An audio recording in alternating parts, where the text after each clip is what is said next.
Sim, queria saber como você interpreta a resposta dos europeus a isso. Quer dizer, parece bastante confuso e meio desorganizado, se é que me entende. Quero dizer, um dia eles culpavam o Irã por atacar, por iniciar esta guerra. Eles haviam anteriormente acionado um mecanismo de restabelecimento de sanções. Os três países europeus haviam acionado esse mecanismo há alguns meses, o que significa que reimpor sanções como se as sanções dos Estados Unidos não fossem suficientes. Depois continuaram culpando o Irã. Além disso, muitos disseram que enviariam tropas para as bases de Akrotiri e Dhekelia, em Chipre.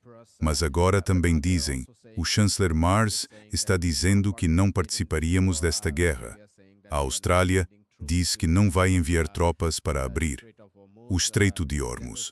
O secretário-geral, Mark Rutte, diz que coletivamente estamos fazendo o suficiente para abrir o Estreito de Hormuz. O que vemos é que o Irã passa a ter efetivamente um veto sobre quem vai passar pelo Estreito de Hormuz. E cada vez mais países negociam diretamente com o Irã em vez de agir coletivamente. Fora a confusão, qual a sua impressão da resposta europeia? Bem, confusão é um termo simpático para o que eles estão passando. Eles agora estão sem acesso ao petróleo e ao gás natural essenciais. Tudo o que comprarem a partir de agora vai vir dos Estados Unidos a um preço exorbitante, o que vai inflamar ainda mais economias já enfraquecidas na Europa. A Alemanha, em particular, é a que provavelmente vai implodir mais rapidamente. E tudo isso foi totalmente desnecessário. Consigo ver a Europa chegando a um ponto de desespero em que vai procurar o Irã e dizer: "Ei, vamos fazer um acordo." Se European Union fosse os generais iranianos agora, European Union trabalharia com os Houthis. Vamos fechar também o Mar Vermelho. Sabe, o Estreito de Mandab al-Bab fica no extremo sul do Mar Vermelho. Fechar isso para que não haja mais trânsito pelo Canal de Suez. Não sai mais petróleo do Golfo Pérsico. E a exigência é que vamos bloquear o comércio global normal, até que o resto do mundo se levante e se junte a nós para dizer aos Estados Unidos que parem de atacar o Irã. Dizer aos Estados Unidos e a Israel que parem. Acho que o Irã tem definitivamente esse direito. O resto do mundo não pode mais facilitar o assassinato de cidadãos iranianos. Isso precisa ser interrompido. É aí que acho que o Irã tem a carta de trunfo, que não existe um jeito sem custo para os Estados Unidos tentarem abrir o Estreito de Hormuz. Se tentarem, não digo que seja militarmente impossível, mas vai ser incrivelmente caro, tanto em perda de vidas, quanto em dinheiro gasto para reunir esses recursos. E ignora a possibilidade de que a Rússia e a China se envolvam para fornecer apoio adicional ao Irã. Portanto, isso ainda tem grande potencial para se transformar numa guerra global. Vamos querer monitorar especialmente o que acontece em Taiwan na próxima semana. Porque Taiwan só tem, acho, mais uns 6 dias de gás natural liquefeito. E aí acaba. E o que vai fazer? Isso vai afetar muita produção que hoje ocorre em Taiwan. E isso tornaria Taiwan tão vulnerável economicamente que a China pode simplesmente intervir e dizer: "Ei, vamos oferecer um acordo, vamos fazer vocês voltarem a funcionar, mas vocês terão de reconhecer que sempre fizeram parte de nós e que chega dessa bobagem da separação." Isso pode muito bem acontecer.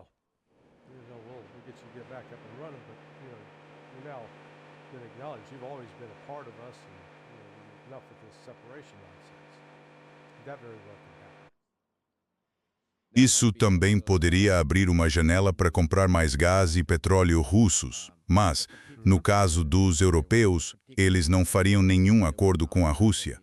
Quero dizer, os americanos detonaram o gasoduto Nord Stream. Obviamente. Certo. Quando as elites europeias não queriam conversar com os russos. Bem, a Rússia deixou claro que não vai mais fazer negócios com a Europa. A Europa está perdida, lavaram as mãos, a Rússia está se afastando. A Rússia, você sabe, tem muita demanda. A China quer o máximo de petróleo e gás natural que puder tirar da Rússia agora. A Índia também está extremamente vulnerável. Quero dizer, o primeiro-ministro Modi é um idiota. Foi como se ele fosse a Israel e fizesse atos públicos de submissão a Bibi Netanyahu. Foi repugnante. E prometendo, sabe, algum tipo de aliança de segurança com Israel, só posso concluir que há muito dinheiro de interesses judeus na Índia indo para o bolso de Modi, levando-o a fazer essa declaração. Ele, estúpido, fez isso 2 dias antes da guerra começar. Acho que não tinha ideia de que a guerra iria começar. E então, quando começou e o Irã fechou o Estreito de Hormuz, caramba, a Índia ficou tipo, oh meu Deus, espera aí, isso é 80% do nosso petróleo. Então foram para a Rússia, e antes meio que desdenharam da Rússia quando disseram, ok, vamos comprar seu petróleo apesar das sanções, mas precisa nos dar $5 de desconto sobre 59 por barril. A Rússia aceitou. Então a Índia estava se aproveitando da Rússia nesse aspecto, e não só isso, a Índia estava essencialmente atacando o grupo formado por Brasil, Rússia, Índia, China e África do Sul. Quando o peso do embargo chegou e pelas implicações do fechamento do Estreito de Hormuz, a Índia mudou de ideia, voltaram para a Rússia, tipo, ei amigo, vamos nos entender. E os russos jogaram com calma. Ah, sim. Claro. Claro, meu amigo. Sim, com certeza. Temos todo o petróleo que você precisa. A única diferença difícil é que antes você pagava $55 por barril. Agora vai pagar o preço cheio, sem descontos. A Índia está encalacrada. O que ela vai fazer? Dizer não. Porque não tem outra fonte. Pelo que ouvi, não vi confirmação disso. European Union totalmente antecipei que o Irã poderia punir a Índia e dizer, vocês não vão tirar mais petróleo do Golfo Pérsico. Mas parece que o Irã fez justamente o contrário. Eles adotaram o caminho nobre e disseram, sim, como membro do grupo formado por Brasil, Rússia, Índia, China e África do Sul, claro que vamos garantir que seu petróleo saia do Golfo Pérsico. Se isso for verdade, acho que isso fortaleceu a posição e o status do Irã dentro do grupo formado por Brasil, Rússia, Índia, China e África do Sul. Daqui para frente, o destaque nesse grupo pode ser o Irã, e não a Índia. A Índia realmente se prejudicou nisso, com a China, com a Rússia, com o Irã. E não sei se Modi vai conseguir se recuperar. Se esse Modi vai conseguir se recuperar. A política externa iraniana tem sido particularmente impressionante e pautada por princípios. Quer dizer, não é só com a Índia. Mesmo perante os Estados Árabes do Golfo, têm tentado agir com muita responsabilidade, até em relação aos ataques a bases que não são dos Estados Unidos, aos hotéis e tal. Claro que deram pelo menos uma justificativa. Disseram que havia pessoal dos Estados Unidos refugiado nesses prédios e por isso precisaram atacar. Em vez de, houve um ponto do presidente Pazevski que foi, obviamente, mal interpretado e citado fora de contexto e pediram desculpas por ter que causar problemas aos vizinhos porque não querem ser responsabilizados. Claro, foi tirado de contexto. Mas, no fim das contas, o Irã tem sido extremamente responsável. E não é surpreendente que o Irã pareça estar fazendo um acordo com a Índia. Apesar de Modi ter bajulado Netanyahu justamente na véspera da guerra. Voltando ao seu ponto sobre se ele sabia ou ele é extremamente ignorante.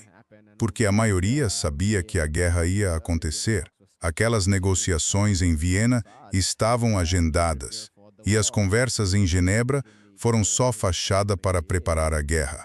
Então, ou ele é muito ignorante, o que não acho, ou fez isso de propósito porque é refém do lobby israelense.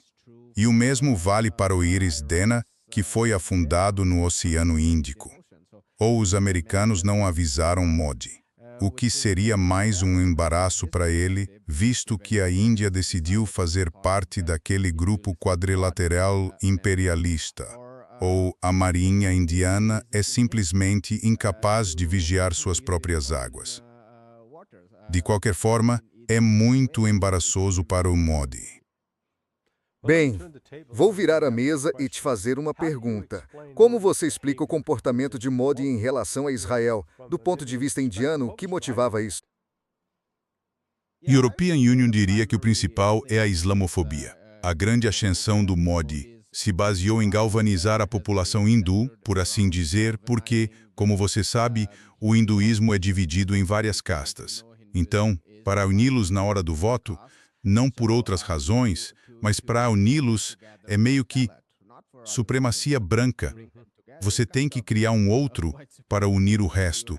Então o muçulmano foi colocado como esse outro para que pudessem galvanizar diferentes castas hindus.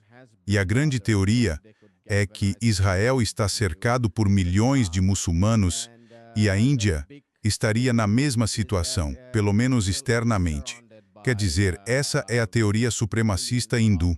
Ou seja, nacionalmente, os hindus são maioria, mas internacionalmente são minoria, assim como os israelenses.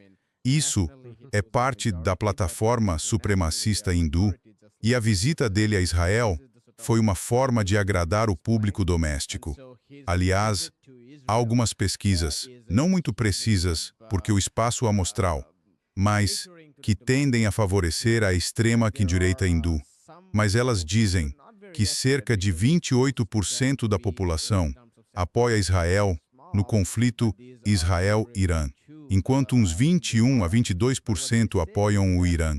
Mesmo numa amostra tendenciosa a favor de Israel, por serem mais próximas do governo, a divisão não é tão unilateral. Mas se você considerar a oposição, que é enorme na Índia, temos um sistema de maioria simples, em que com 31% dos votos, você forma o governo. Isso significa que a oposição soma 70%. O apoio ao Irã é enorme. Então, essa é a parte política da questão. Para encerrar, European Union diria que há razões de segurança e militares. A Índia tem o problema da Caxemira. A Índia ocupa partes da Caxemira. Não tem popularidade entre a população da Caxemira. E a abordagem recente do governo de extrema-direita parece ter sido inspirada no modelo israelense na Cisjordânia ocupada. Qualquer movimento de libertação nacional e qualquer discurso sobre liberdade tendem a ser classificados basicamente como terrorismo. E assim o modelo, eficaz ou não, é o a ser copiado de Israel, porque os ideólogos dizem: veja, Israel resolveu o problema de Gaza. Israel resolveu o problema da Cisjordânia ocupada. Então, esse é o modelo que precisamos adotar. Claro que isso é totalmente falso, ineficaz e profundamente injusto. Mas é esse o modelo que eles têm.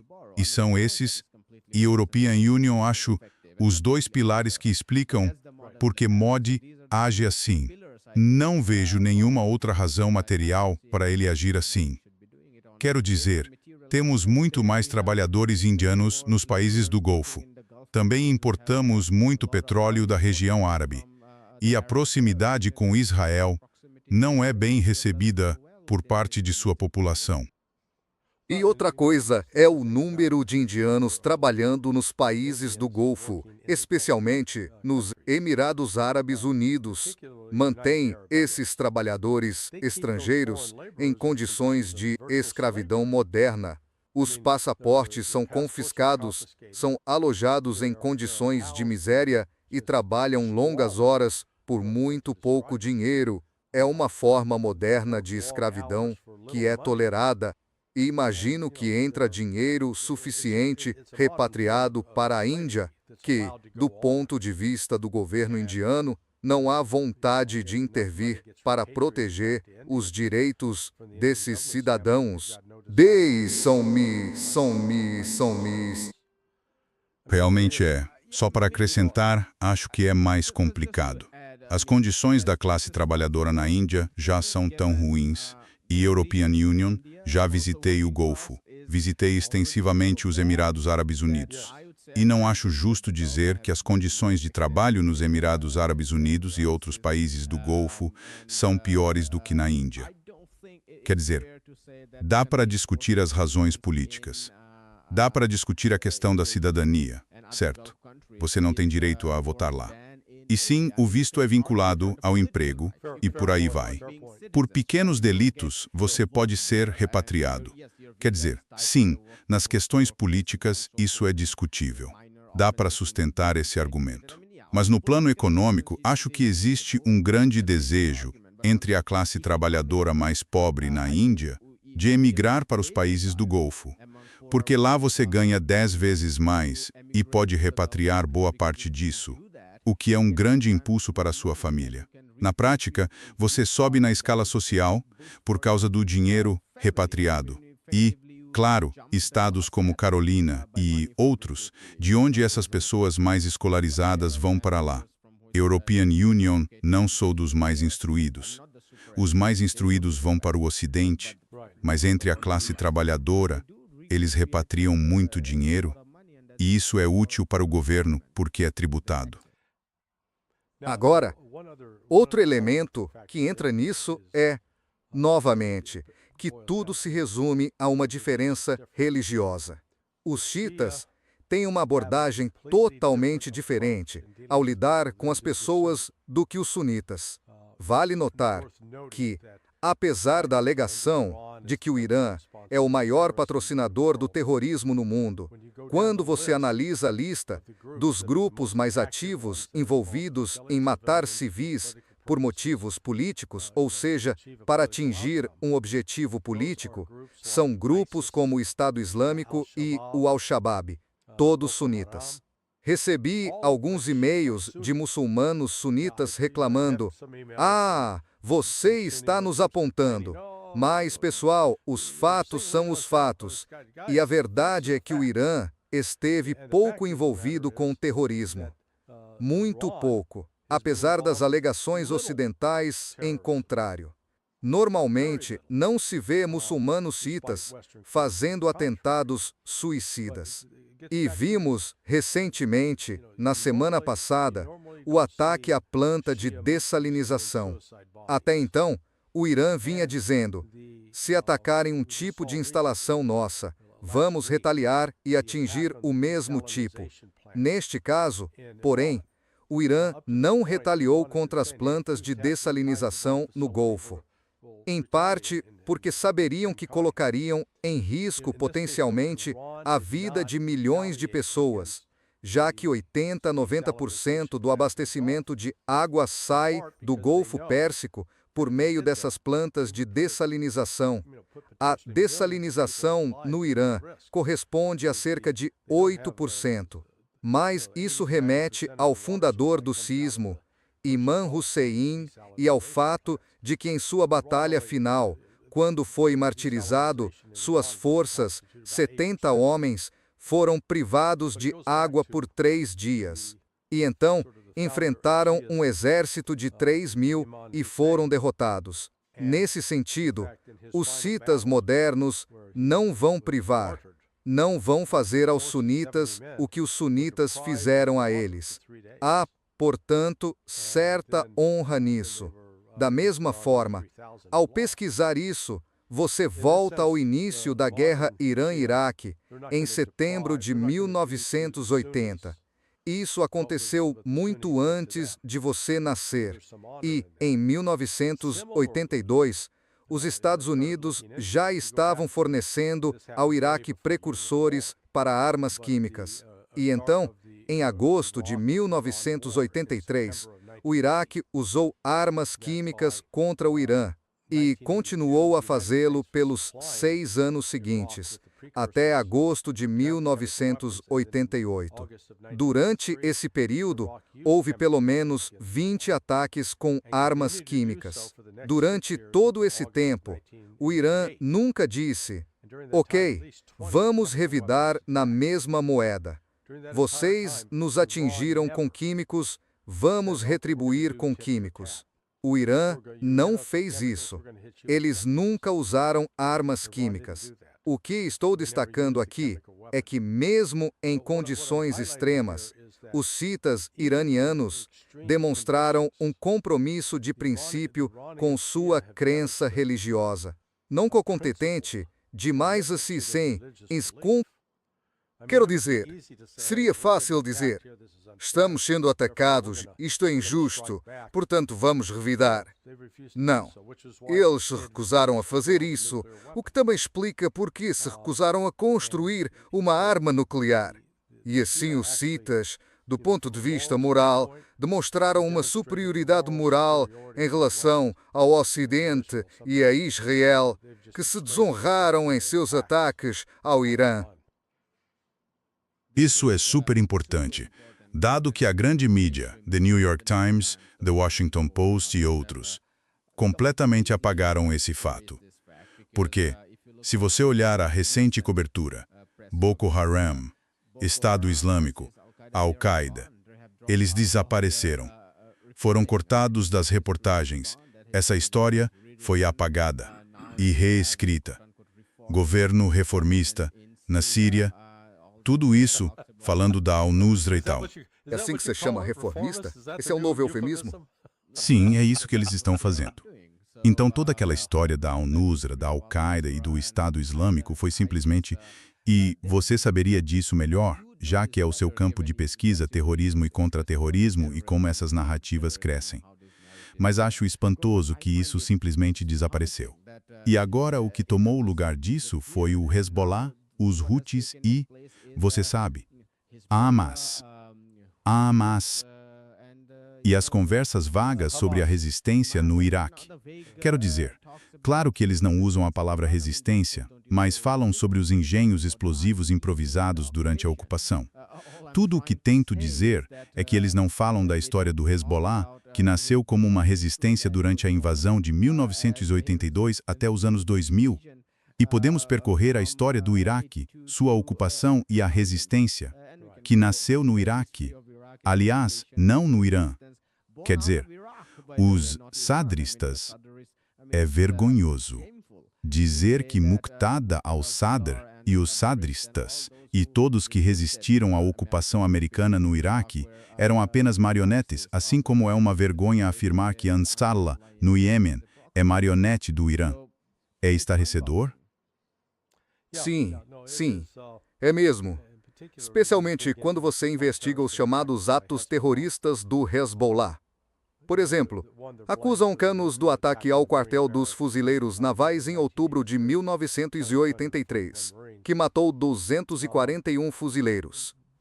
Alistair Crook, que é um verdadeiro especialista nessa área, diz que, não, aquilo foi obra do Amal, não foi o Hezbollah. E o Amal era um grupo de citas libaneses, mas eles se organizaram em 1972. Ou seja, 7 anos antes da ascensão, da criação da República Islâmica do Irã.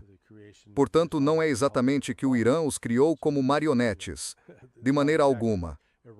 Vale também notar que muitos dos chamados ataques terroristas atribuídos ao Hezbollah foram contra alvos militares ou prédios governamentais. Eles não atacavam restaurantes nem aviões comerciais. Algumas dessas coisas podem ter ocorrido em seus primeiros anos, mas desde o final dos anos 90 e ao longo dos anos 2000, nos últimos 26 anos, eles têm se concentrado principalmente em atacar alvos militares israelenses.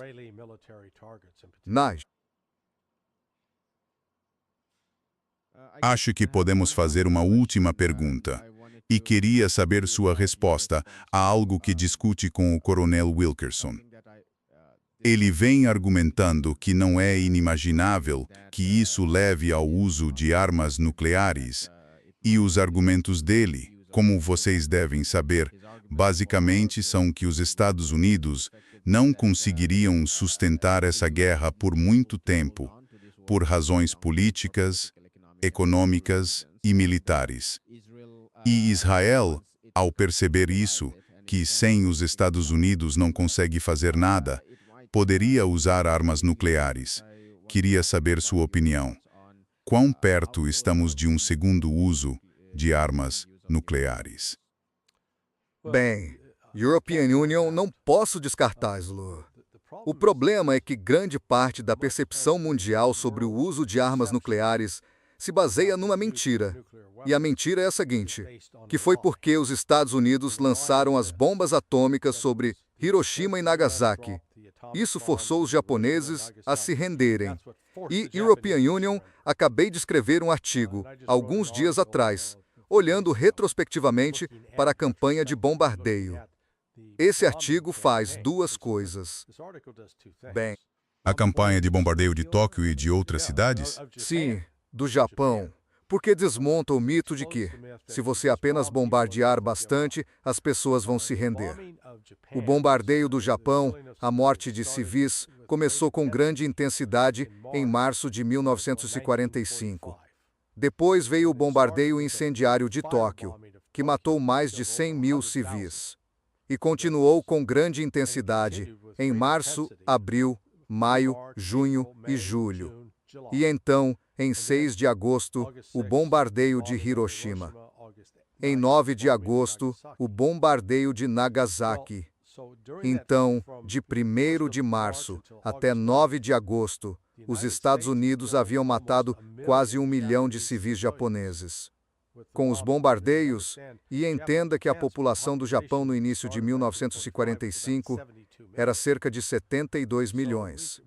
Portanto, matamos perto de, digamos, quase 1% da população. E a mitologia ensinada no Ocidente é, por isso os japoneses se renderam.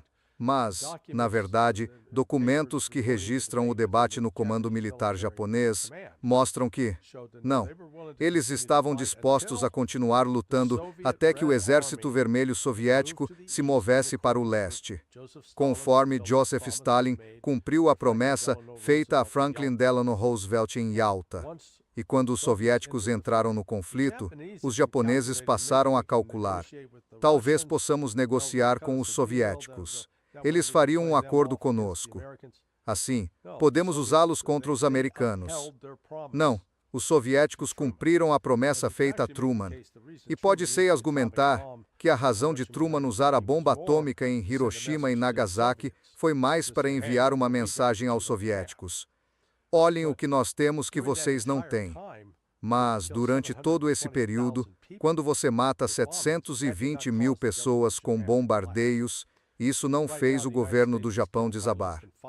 Agora, os Estados Unidos provavelmente mataram menos de 5 mil pessoas no Irã. Graças a Deus não estamos falando de números como os do Japão. Mas o Irã é um país muito maior, com 91 milhões de pessoas. Então essa crença equivocada de que disparar uma arma nuclear vai mudar o jogo, sim, vai matar muita gente.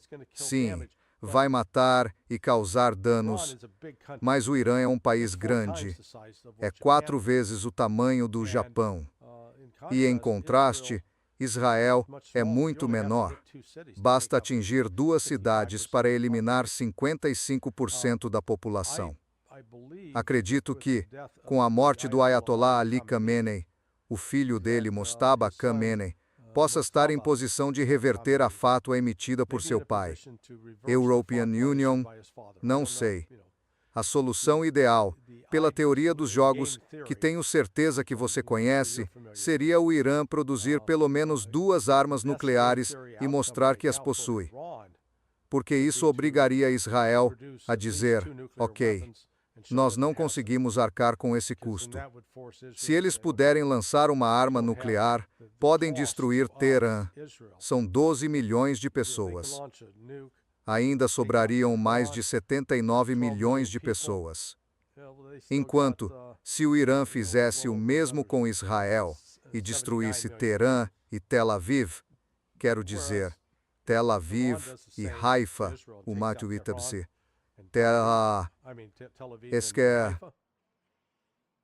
teriam perdido 55% da população e 2 cidades industriais-chave em Israel. Aí, nesse ponto, Israel teria de pedir a paz.